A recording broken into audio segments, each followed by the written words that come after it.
Well, Paul, quick turnaround after the terrific win at Vale Park on Saturday. How's everyone come through? Everyone available for selection for tomorrow night?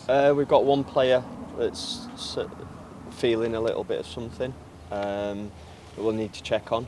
Certainly hopeful as we speak, but we'll need to check on that prior to kick off tomorrow evening. Other than that, all good, relatively good spirits as you'd imagine, but I think also focused on what's ahead and sort of the challenge, certainly in regards to how it went when we last went Saturday. So I think that's, not to be negative, but it just helps focus people's minds, and if we needed bringing back down to earth, but we know that there's still a lot of hard work ahead in these remaining games.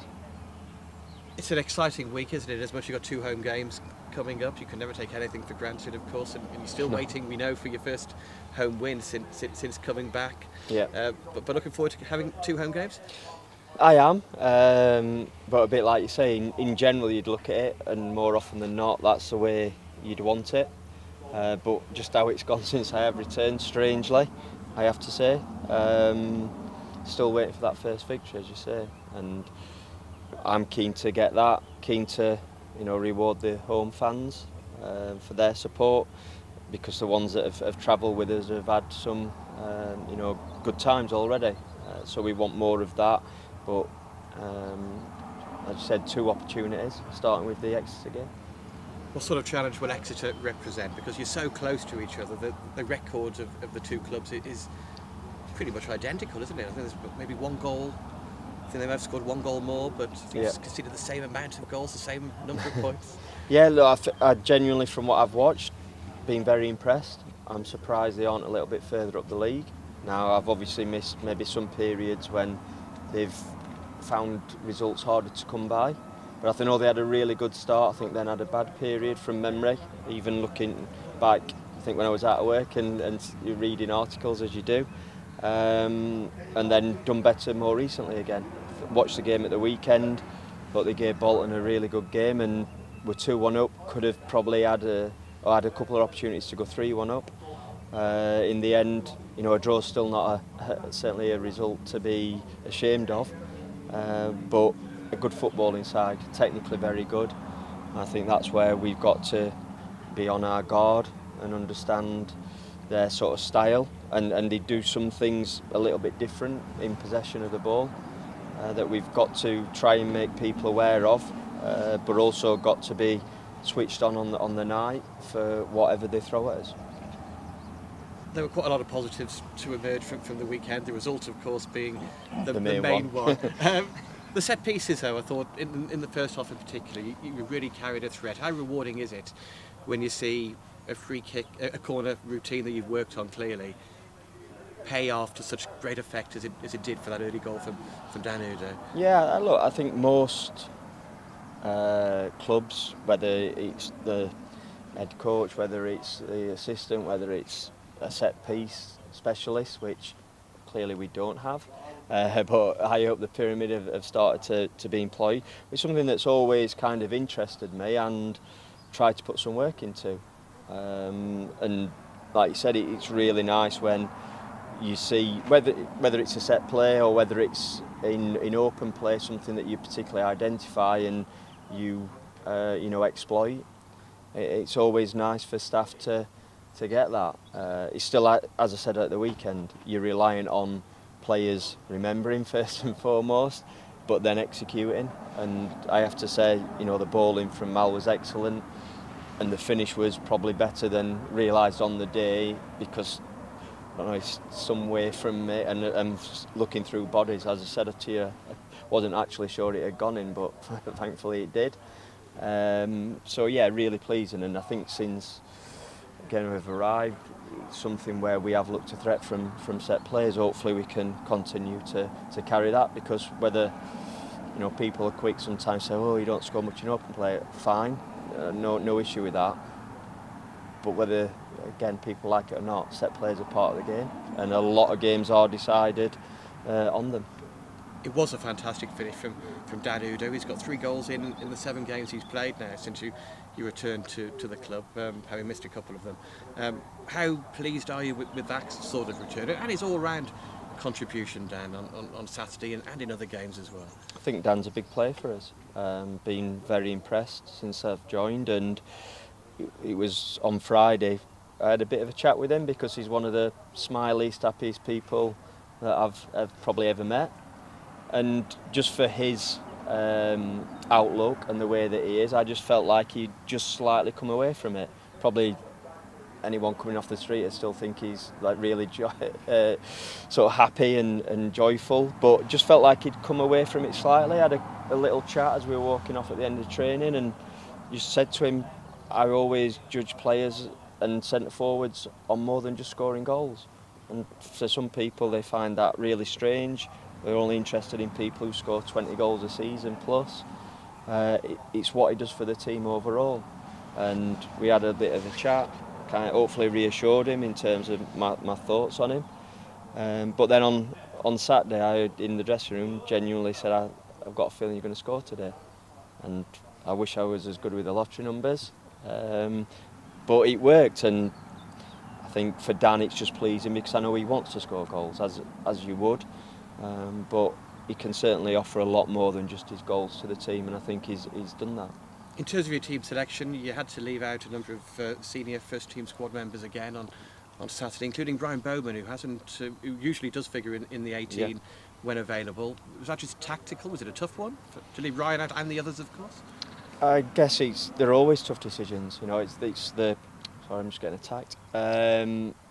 Always, it's not the nice part of the job leaving people out, but ultimately you have to make a decision until we get to the point where you sign a squad up and they can all be involved on match day. We might get to that the way football seems to be going, but ultimately I guess that's my job. It's to make decisions and hope that they're the right ones. At the weekend we didn't need to make that switch in the end, in terms of Dan got through all the match and felt didn't need to change that. But all I would say is the lads are judged fairly, and I make the decisions, as I said, that I think are right for each particular game. You've added Rayhan Tulloch to the squad as well. He was involved on the bench at the weekend. Have you been impressed? Are you liking what you're seeing from Rayhan on the training ground? He's bringing him in? Yeah, he's shown a good attitude, and to be honest, that's all he can do, and that's what judged on a lot of it. I don't think there's ever really been a question in terms of his ability and talent, but ultimately when he comes in here he's got to try to impress, and he does that first and foremost, as I said, through attitude rather than anything else. He's done that, so he's signed till the end of the season, and as I've said, it's an opportunity for him to try and get minutes on the pitch, and when he does get those, to try and impress. It's not an easy sort of role, but I'm sure you've spoken to him, and it's better than him being sat at home, watching Sky Sports News every day, I'm sure. So let's hope he can get on that show, but from the point of view of scoring a good goal or something. And in terms of free agents, there's been a lot of speculation around the town involving Jack Price, who's obviously a local footballer, played at Wolves. Is there anything you can tell us about that, Paul? First thing I'd say is, going back all the years from when I was here the first time, it was a sort of constant thread, and it seems like it's still going, Stuart. So that's the first thing. But I don't think it's any secret that Jack's been here since I came back, in terms of getting treatment to get back fit, which certainly no issues. He seems a really good guy, so there's no problem on that side. The end of last week and the start of this, he's actually been on the grass and done some training with us, but it's too early to say if anything will happen with that, because ultimately he's kind of got to prove a little bit more, certainly in terms of fitness. He's getting fitter and stronger though all the time, presumably. Yeah, I'm sure he will do, but I think for those that aren't maybe familiar, he's been out a long time, so I think last week when he trained one day, the next he was pretty sore. I think he kind of just he looks like he enjoys playing football, as I would hope most people do, but he certainly looked like he'd missed it.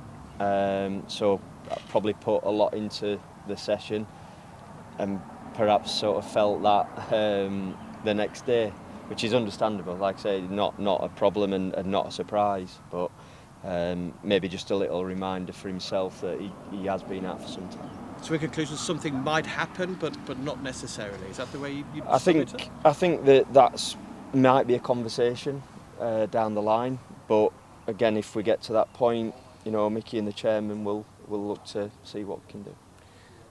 A stat question for you now, Paul.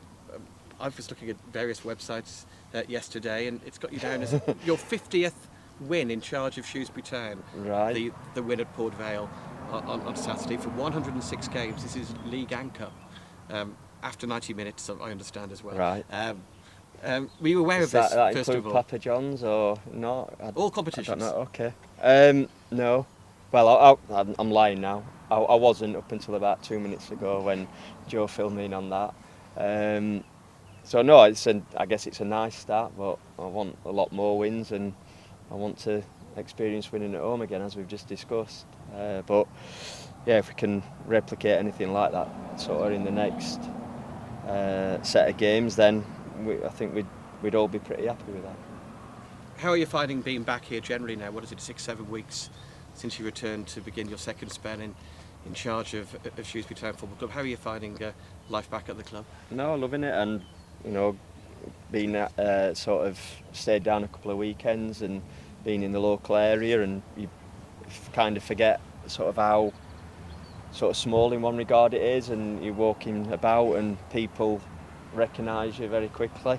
Thankfully that's been pleasant experiences, and in the main, from let's be honest, when I first sort of came back, maybe I'm not saying it's split, because I always felt like the majority of people were happy, but it's all been positive, and I can only thank people for that, and all I can do in return is certainly give my all, and that's what we'd ask of the players, of course, to try and make the fans sort of proud, hopefully feel that connection between the players that they're watching,